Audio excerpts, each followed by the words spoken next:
বসে যারা শুনছেন সবার প্রতি আন্তরিক কৃতজ্ঞতা। গত 24 ঘন্টায় অনেক ঘটনা ঘটেছে।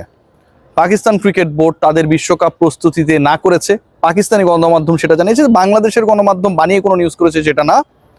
এবং সেই সংবাদটা পাকিস্তানের যেই গণমাধ্যমগুলো পরিবেশন করেছিল সেই গণমাধ্যম কর্মীদের সাথে আমি এবং অন্যান্য যে বাংলাদেশের সংবাদকর্মীরা রয়েছে স্পোর্টস নিয়ে যারা কাজ করে আমরা যোগাযোগ করেছিলাম।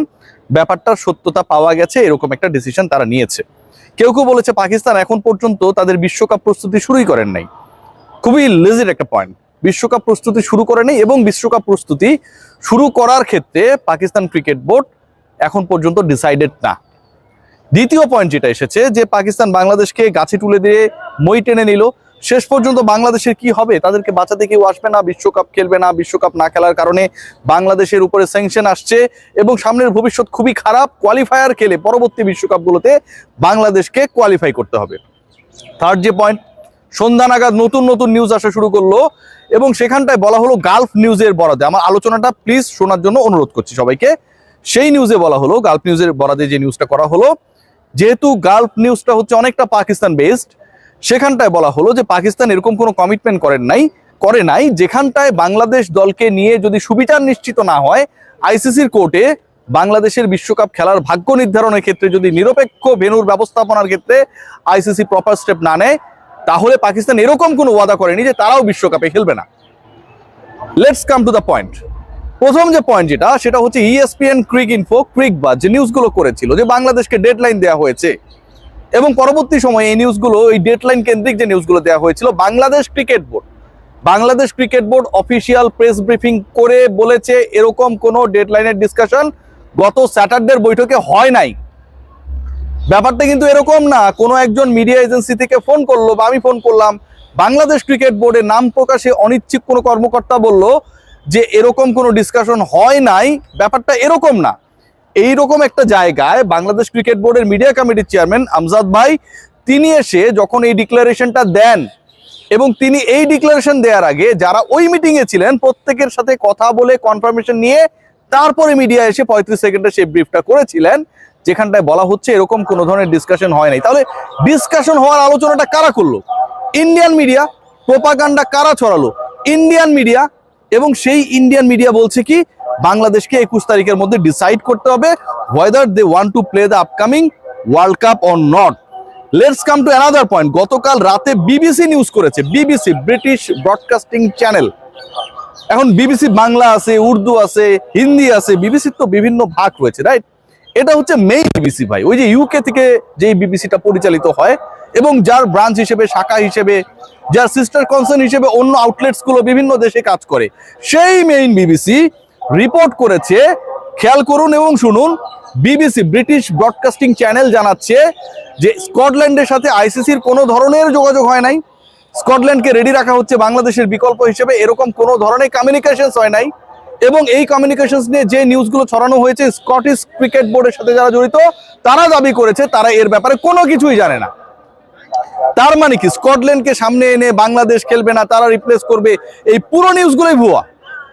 ব্রিটিশ ব্রডকাস্টিং চ্যানেল যারা পুরো ব্রিটেনকে প্রতিনিধিত্ব করে এবং সেই ব্রিটেনের 4টা গুরুত্বপূর্ণ part, England, Wales, Northern Ireland এবং স্কটল্যান্ড, এই যে 4টা পার্ট, আপনি যদি গ্রেট ব্রিটেনের ভিসা পান আপনি প্রত্যেকটা দেশে যেতে পারবেন, আলাদা আলাদা দেশ। এবং সেই দেশগুলোর অথবা ওয়ার্ল্ডের আমরা যদি অন্যভাবে কাউন্ট করি, বিগার অ্যাসপেক্টসে কাউন্ট করি, BBC it matters and they made the report. বিবিসির জন্য কিন্তু এটা তাদের নিজেদের রিপোর্ট। স্কটল্যান্ডের খেলা না খেলার ডিসিশনের ব্যাপারে যখন বিবিসি নিউজ করবে, BBC British broadcasting channel direct representative of Scotland, সেখানটায় তারা বলছে এরকম কোনো ডিসকাশন হয় নাই। স্কটিশ কর্মকর্তারা এরকম কোনো কিছু জানে না, তারা এটাও জানে না এরকম কোনো অফার তাদেরকে করা হয়নি যে বাংলাদেশ না খেললে তোমরা এসে আপকামিং ওয়ার্ল্ড কাপে বাংলাদেশের জায়গায় রিপ্লেস করবা। ভুয়া নিউজগুলো কারা ছড়াচ্ছে? Indian outlets. গালফের যে নিউজটা এসেছে, যে নিউজ নিয়ে এত আলোচনা হলো, সেই রিপোর্টটা কে করেছে? ESPN ক্রিক ইনফো টোটালি অথবা ক্রিকবাজ টোটালি দে আর ইন্ডিয়া বেসড। রিপোর্ট যেটা হচ্ছে সেটা তারা বিসিসিআই যে এজেন্ডা সেটাকে অনেকটা রিফ্লেক্ট করার চেষ্টা করছে। গালফের যে নিউজটা হয়েছে সেই নিউজটা কে করেছে? সেই নিউজটা করেছে হচ্ছে জয় রায়। আমি রিসার্চ করে আপনাদের সাথে কথাগুলো বলছি। গালফ নিউজে যে নিউজটা হয়েছে সেই নিউজের অথর যিনি, তিনি হচ্ছেন জয় রায়। তার মানে he is also a part of India, এবং সেভাবেই সেই কাজটা করার তিনি চেষ্টা করেছেন। জয় রায়। আবার এএফপির খবরে বলা হচ্ছে এরকম কোনো ধরনের ডিসকাশন হয় নাই বাংলাদেশের সাথে পাকিস্তানের যে তারা খেলবে না। অপরদিকে এএফপিতে এটাও বলা হচ্ছে, খুব ইন্টারেস্টিং কিন্তু এই পয়েন্টটা মাথায় নিয়ে রাখুন, সেটা হচ্ছে এই যে ম্যাচেসটা হবে বা হবে না, বাংলাদেশকে ওয়ার্ল্ড কাপে খেলার জন্য ডেডলাইন দিয়ে দেওয়া হয়েছে 21 তারিখ পর্যন্ত। জানুয়ারির 21 তারিখ সন্ধ্যা 7টার মধ্যে বাংলাদেশকে জানাতে হবে। এএফপি, এটা কোন এএফপি জানেন আপনারা? একটু গিয়ে নিউজটা দেখেন।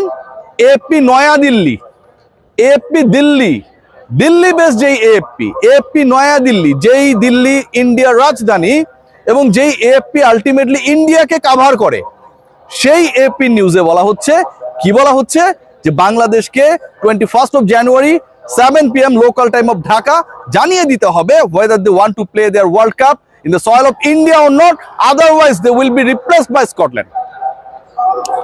এএফপি নয়া দিল্লি জানাচ্ছে, ডাব্লিউজ এর নিউজ করেছেন জয় রায়, এবং বিবিসি ব্রিটিশ ব্রডকাস্টিং চ্যানেল জানাচ্ছে এরকম কোনো ব্যাপার, কোনো ডিসকাশন হয় নাই। কার সাথে হয় নাই? স্কটিশ ক্রিকেট বোর্ডের সাথে হয় নাই আইসিসির। তার মানে বিবিসি তো নিশ্চয়ই ভুয়া নিউজ করছে না। Bangladesh cricket board official press মিটে জানাচ্ছে, কি জানাচ্ছে, ভেরি ইম্পর্টেন্ট, যে আমাদের সাথে ডেডলাইন, টাইমলাইন, টাইমিং এরকম কোনো ধরনের we have with the ICC. আমাদের আইসিসির সাথে যেই মিটিংটা একজন ছিলেন এবং ইন পার্সন একজন ছিলেন, সেই মিটিং এ এরকম কোনো ডিসকাশন হয় নাই। বাংলাদেশ ক্রিকেট বোর্ড জানাচ্ছে হয় নাই, বিবিসি জানাচ্ছে স্কটল্যান্ডের সাথে কোনো কথা হয় নাই। অথচ ইন্ডিয়ান আউটলেটস, মিডিয়া আউটলেটস গুলো যখন ছড়িয়ে দিচ্ছে যে বাংলাদেশের ওয়ার্ল্ড কাপের কোনো হোপ নেই, আমরা যেন নাচানাচি শুরু করে দিয়েছি। বাংলাদেশকে কেন্দ্র করে যে ডেডলাইন, যে টাইম লাইন, যেই আলোচনা, যেই বিতর্ক, যে ধরনের পক্ষ নেয়া বিপক্ষে যাওয়ার ঘটনা ঘটেছে গত 4 জানুয়ারি থেকে আজকের ডেট পর্যন্ত, প্রত্যেকটার পেছনে বাংলাদেশের পক্ষে শক্ত লজিক রয়েছে। বাংলাদেশ কিন্তু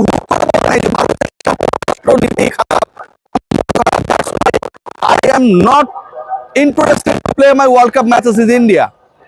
Rather, বাংলাদেশের একজন সিকিউরিটি ইস্যুতে আপনি বাদ দিয়ে দিলেন আপকামিং একটা লোকাল টুর্নামেন্ট থেকে, এবং এই ডিসিশনটা যখন ভারতীয় কেন্দ্রীয় সরকার নিল, সেই সরকারের এগেনস্টে, সেই সরকারের ডিসিশনের রিফ্লেক্টে বাংলাদেশ সরকারও যে এখানটায় তার প্রতিক্রিয়া জানাবে, এটা খুবই স্বাভাবিক। এবং সেই প্রতিক্রিয়ায় একজন ক্রিকেটারকে যখন সিকিউরিটি দিতে অপারগ হয় কোনো একটা দেশ, সেই প্রতিক্রিয়ায় আপনি আপনার 15 জন ক্রিকেটারকে ওয়ার্ল্ড কাপ বলেই পাঠিয়ে দেবেন, মেনে নেবেন যে ওয়ার্ল্ড কাপ খেলতেই হবে, মেনে নেবেন যে আমার এই 15 জন ক্রিকেটারকে ভারত এবার তাহলে সিকিউরিটি দিতে পারবে।